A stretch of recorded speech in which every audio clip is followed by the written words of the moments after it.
ഇസ്ലാമിക ഭീകരതയ്ക്കെതിരെ കടുത്ത നിലപാടുമായി അമേരിക്ക. ഇസ്ലാമിക ഭീകരത തുടരുന്ന രാജ്യങ്ങളുടെ പട്ടികയിൽ നൈജീരിയയെയും ഉൾപ്പെടുത്തി. ഇസ്ലാമിക ഭീകര സംഘടനയായ ബൊക്കോ ഹറാം നടത്തിയ ആക്രമണങ്ങളിൽ രാജ്യത്ത് കൊല്ലപ്പെട്ടത് 3100ഓളം ക്രിസ്ത്യാനികളാണ്. നൈജീരിയയെ ശരിയത്ത് നിയമത്തിന് കീഴിലുള്ള ഇസ്ലാമിക രാജ്യമാക്കുക എന്ന ലക്ഷ്യത്തോടെയാണ് ആക്രമണങ്ങൾ. ഇന്റർനാഷണൽ ഡെസ്കിൽ നിന്നും ഐസൺ ജോസ് നൽകും. ഐസൺ, ഈ നൈജീരിയ എന്ന് പറയുന്നത് ലോകത്തിലെ തന്നെ ഏറ്റവും പട്ടിണി നിറഞ്ഞ രാജ്യങ്ങളിലൊന്നാണ്. ആ പട്ടിണിയെ ചൂഷണം ചെയ്തുകൊണ്ടാണ് ബൊക്കോ ഹറാം എന്ന് പറയുന്ന ഒരു അതിഭീകര സ്വഭാവമുള്ള ഇസ്ലാമിക സംഘടന ചെപ്പോക്ക് എന്ന് പറയുന്ന നഗരത്തിൽ പെൺകുഞ്ഞുങ്ങളുടെ സ്കൂളുകൾ ആക്രമിച്ച സ്വഭാവമാണ് ഈ സംഘടനയ്ക്കുള്ളത്. അതായത് പെൺകുട്ടികൾ വിദ്യാഭ്യാസം ചെയ്യാൻ പാടില്ല എന്ന ആശയം മുന്നോട്ട് വയ്ക്കുന്ന ബൊക്കോ ഹറാമിനെ പോലെയുള്ള സംഘടനകൾ അഴിഞ്ഞാടുന്ന ഒരു രാജ്യമാണല്ലോ നൈജീരിയ. അതിനെതിരെ ഇപ്പോൾ കടുത്ത നിലപാട് അമേരിക്ക സ്വീകരിക്കുകയാണോ ഐസൺ?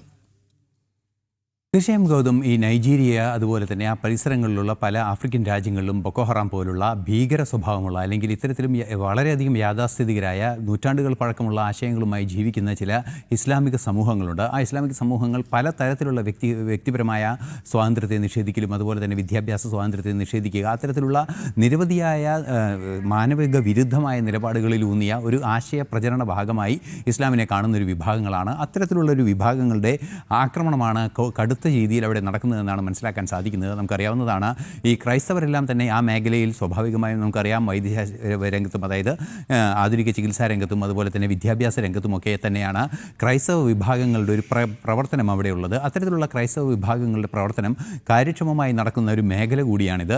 നമുക്കറിയാവുന്നതാണ്, ഭാരതത്തിലെയും പ്രത്യേകിച്ച് കേരളത്തിലെയും തന്നെ പല ഉന്നതരായ പ്രചാരകരും പുരോഹിതന്മാരൊക്കെ നൈജീരിയയിൽ ജോലി ചെയ്ത അനുഭവങ്ങളുണ്ട്. അധ്യാപകരായി ജോലി ചെയ്യുന്നവരുണ്ട്. ഭാരതത്തിൽ നിന്ന് തന്നെ നൈജീരിയയിലേക്ക് നടന്ന അധ്യാപക റിക്രൂട്ട്മെൻറ്റുകളിൽ പലരും ഇത്തരത്തിലുള്ള ക്രൈസ്തവ മിഷണറിമാരുടെ ഭാഗത്തു നിന്നുണ്ടായിട്ടുണ്ട്. അത്തരത്തിൽ വിശാലമായ രീതിയിൽ ഈ വിദ്യാഭ്യാസത്തെ പുനഃസ്ഥാപിക്കുന്നതിനുള്ള നീക്കങ്ങൾ അവിടെ നടന്നിട്ടുണ്ട്.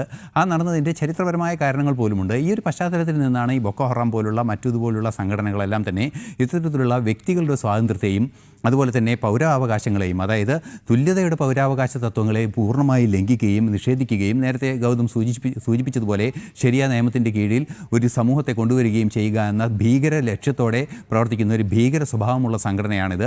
സ്വാഭാവികമായും ക്രൈസ്തവർ അവരെ സംബന്ധിച്ചിടത്തോളം വലിയ ശത്രുക്കളാണ്. അവരുടെ ആശയങ്ങൾക്ക് വിരുദ്ധമായി ചിന്തിക്കുകയും മാറ്റങ്ങളിലേക്ക് സമൂഹത്തെ തിരുത്തുകയും ചെയ്യുന്ന ഒരു വിഭാഗമായി കാണുന്നത് കൊണ്ട് തന്നെ അവരോടുള്ള പക അതിശക്തമായി ഈ വിഭാഗങ്ങൾക്കുണ്ട്. നൈജീരിയയിലുണ്ട്. വലിയ തോതിൽ ആക്രമണങ്ങൾ നടക്കുന്നുണ്ട് എന്ന് തന്നെയാണ് മനസ്സിലാക്കുന്നത് സാധിക്കുന്നത്. അത്തരത്തിൽ ആക്രമണങ്ങൾ നടന്നതിൻ്റെ കണക്കുകളിൽ 3100ഓളം ക്രൈസ്തവരാണ് ഇത്തരത്തിലുള്ള ഈ വംശഹത്യയുടെ ഭാഗമായി അല്ലെങ്കിൽ ഇത്തരത്തിലുള്ള ഈ ഇസ്ലാമിക ഭീകരതയുടെ ഭാഗമായി കൊല്ലപ്പെട്ടിട്ടുള്ളത്. അത് നൈജീരിയയിൽ മാത്രം 3100 പേർ കൊല്ലപ്പെട്ടു എന്നാണ് കണക്കുകൾ വരുന്നത്. അമേരിക്ക പുറത്തുവിടുന്ന കണക്കുകൾ അനുസരിച്ച് 4476 പേരാണ് ഇത്തരത്തിൽ ഈ ഒരു ലക്ഷ്യത്തോടെ ഈ ഒരു കൊലപാതകത്തിൻ്റെ മോട്ടീവിൻ്റെ അടിസ്ഥാനത്തിൽ ഈ ഒരു മോട്ടീവോടുകൂടി കൊല്ലപ്പെട്ട ലോകത്തിലെ തന്നെ എണ്ണം 4476, അതായത് 4500ഓളം വരുന്ന സംഖ്യയാണ് ലോകത്ത് മുഴുവൻ ഈ കുറ്റകൃത്യത്തിന് ഇരയായ ഈ രീതിയിലുള്ള മോട്ടീവുള്ള കുറ്റകൃത്യത്തിന് ഇരയായിട്ടുള്ളതെങ്കിൽ അതിൽ 3100 പേരും നൈജീരിയയിലാണ് എന്ന് പറയുമ്പോൾ തന്നെ അതിൻ്റെ അതീവ ഗൗരവ സ്വഭാവം നമുക്ക് മനസ്സിലാക്കാൻ സാധിക്കും.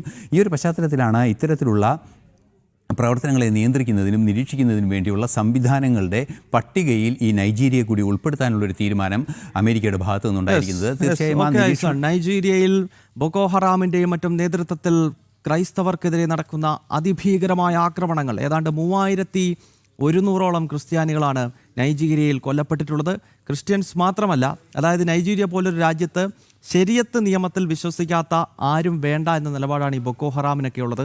പെൺകുഞ്ഞുങ്ങൾ സ്കൂളുകളിലേക്ക് പോയി കഴിഞ്ഞാൽ, കോളേജുകളിലേക്ക് പോയി കഴിഞ്ഞാൽ അവിടെ നിന്നും കുട്ടികളെ തട്ടിക്കൊണ്ടു പോകുക, അതിനുശേഷം അവരെ ഭീഷണിപ്പെടുത്തി മാതാപിതാക്കളെ വലിയ തോതിൽ സമ്മർദ്ദത്തിലാക്കുക, ഇങ്ങനെയുള്ള കലാപരിപാടികളാണ് ഈ തീവ്ര ഇസ്ലാമിസ്റ്റുകൾ ഏഷ്യയിൽ മാത്രമല്ല ആഫ്രിക്കയിലും ലോകത്തിൻ്റെ എല്ലാ ഭാഗത്തും നടത്തുന്നത്. അതിനാൽ കടുത്ത നിലപാടിലേക്ക് പല രാജ്യങ്ങളും പോകുകയാണ്. ഇപ്പോൾ അമേരിക്കയും അത്തരം നിലപാടെടുക്കാൻ നിർബന്ധിതമായിരിക്കുകയാണ്. ഐസൺ ജോസ് ആണ് ഇന്റർനാഷണൽ ഡെസ്കിൽ നിന്നും ഈ വളരെ പ്രധാനപ്പെട്ട വാർത്തയുടെ വിശദാംശങ്ങൾ നൽകിയത്.